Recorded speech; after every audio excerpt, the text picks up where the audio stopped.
Hi, hey, ha, ho, hey. Good evening from London, England. Or should I say good morning or good afternoon? Yes, the one and only and truly your host, DLG, repping Delhi, London, Guna. Space, Romeo, Echo, Papa, Papa, Indigo, November. Well, today's topic is obviously about Arsenal and the latest updates from these sources linking us with replacing Mikel whatever with Antonio Conte. I hope this comes into fruition. I'll tell you this now. I hope this has got legs on it based on the truth because if it has and it becomes concrete and realistic, as long as there's balance to it, then Antonio,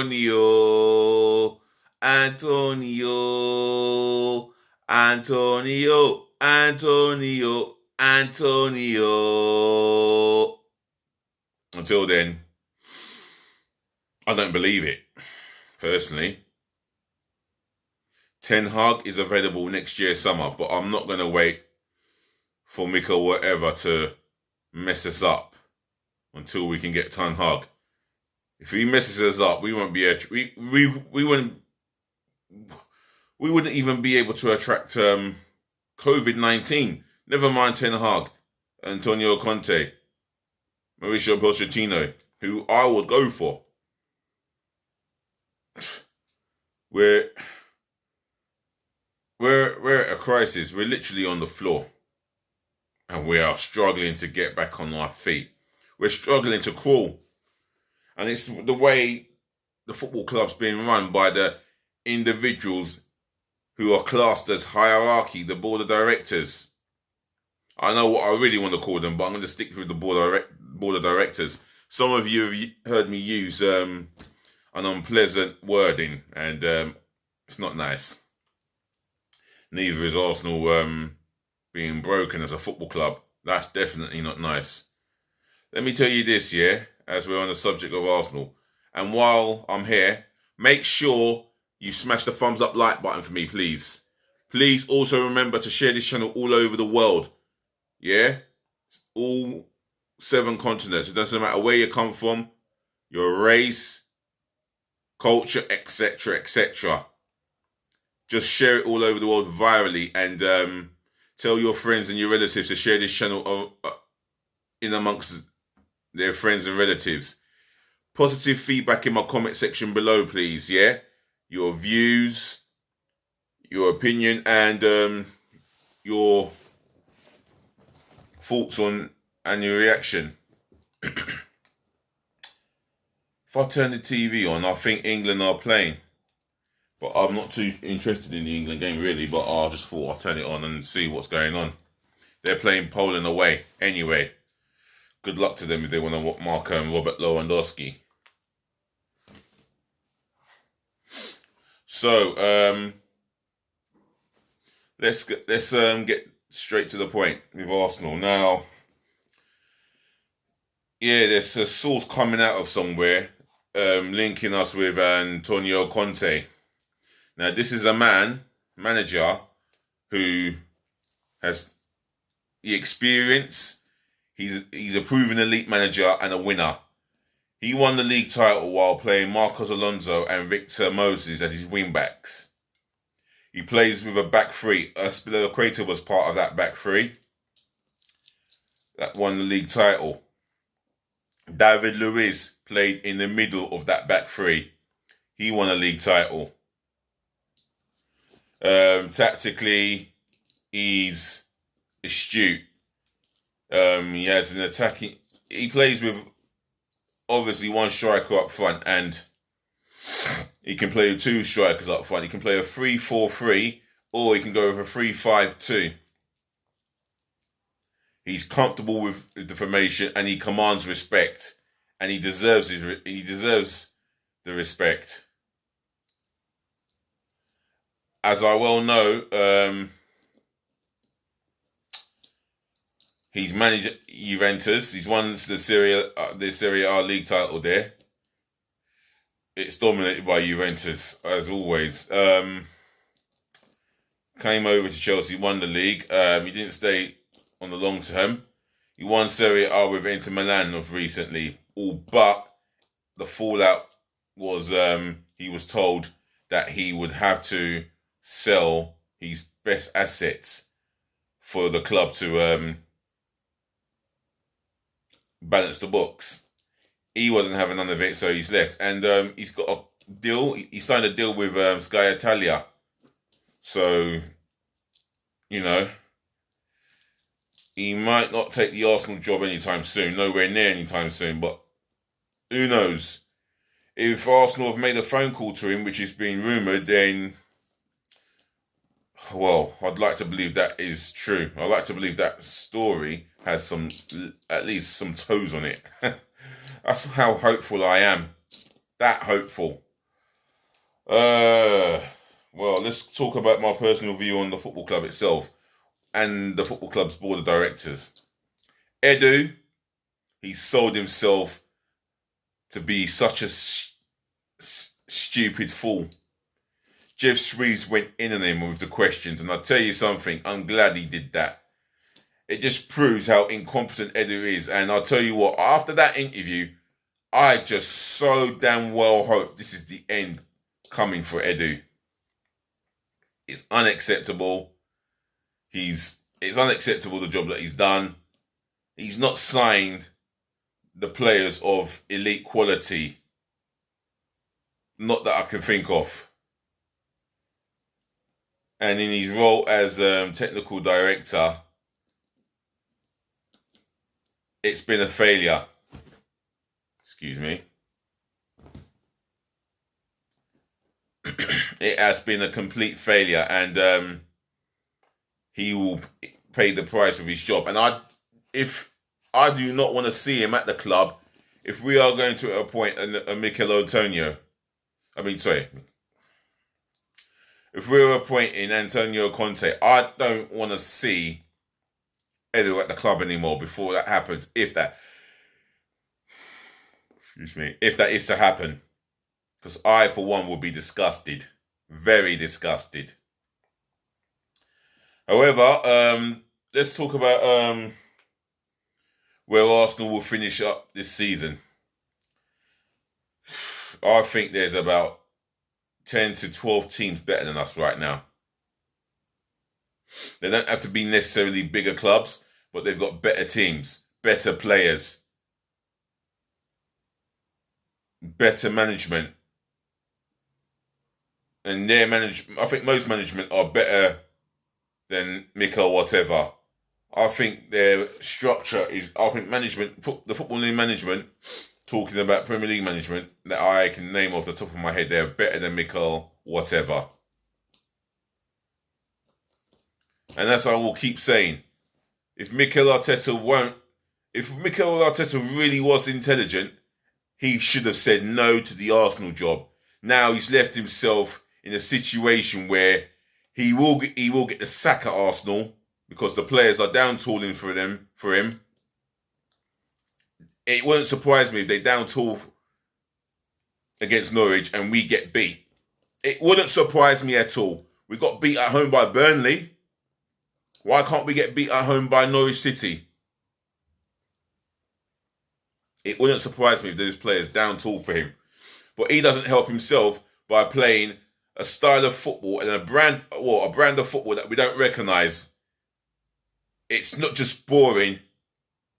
It's predictable what we're going to do when we get into the final third. And when we haven't got the ball, what's going to happen to us when we don't have the ball?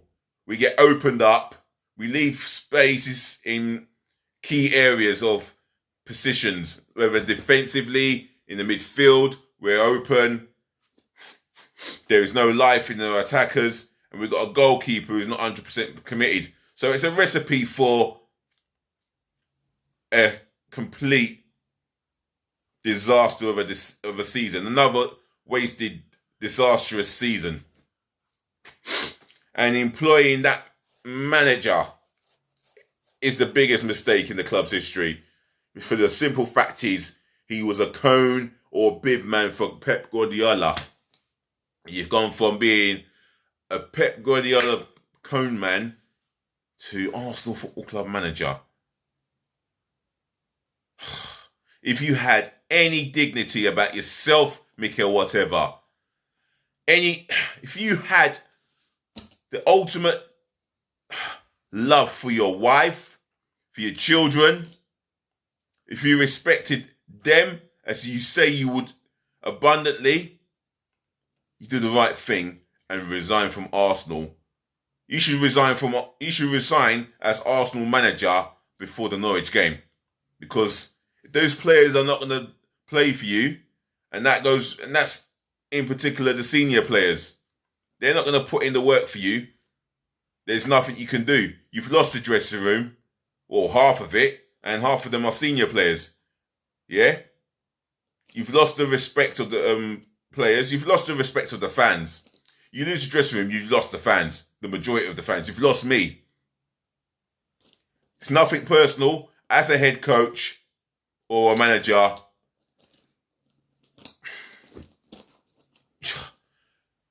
you're not the full ticket. You're just not good enough. You should have started in the lower leagues. You're better off starting off the lower leagues, finding yourself. Build your respect. Build your reputation from there. But you find yourself in a situation where you're on the brink of the sack, as far as I'm concerned. Obviously, no one at Arsenal is letting on more than what we should know. But I believe that you're on the brink of the sack. You're saying the wrong things in the interview. And when asked about the club's transfer policy or the direction of the club, you're saying things that does not relate to our ambition. I listen to your interviews, your press conferences. It does not inspire no one. And there you are, telling us to trust the process. It's being bottom of the Premier League after 3 games. Part of that, yeah, is scoring no goals, losing minus 9 goals, getting humiliated or violated by the champions. That's the process. I'm meant to trust that. Millions of Arsenal fans are meant to trust that. Yeah? I'm talking about Arsenal fans in North Korea, Malaysia, Denmark, Finland, Cote d'Ivoire, Ghana. I'm talking about Arsenal fans in New Zealand, Australia. Are they meant to trust the process? Bolivia, Arsenal fans there, are they meant to trust the process? What is the process, Mikel, whatever? Huh? Because it's not exciting, Josh Kroenke, innit? I'm not excited about being bottom of the league. My friends who are my rivals, taking a liberty out of me. Sending memes, all gifts.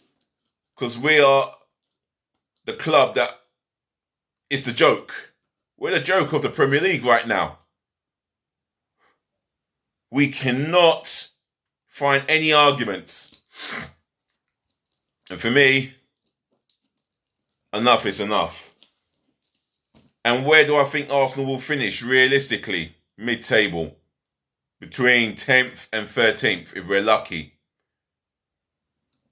That's how far we have fallen.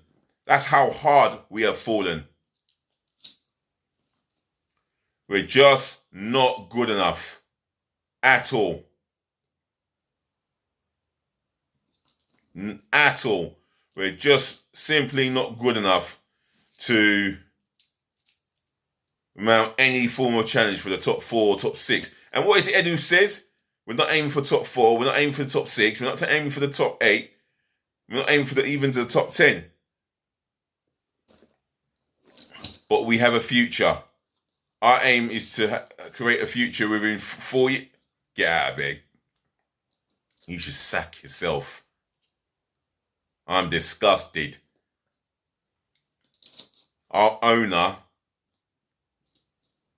Stan and Josh Kroenke, the two owners, just get out of the club.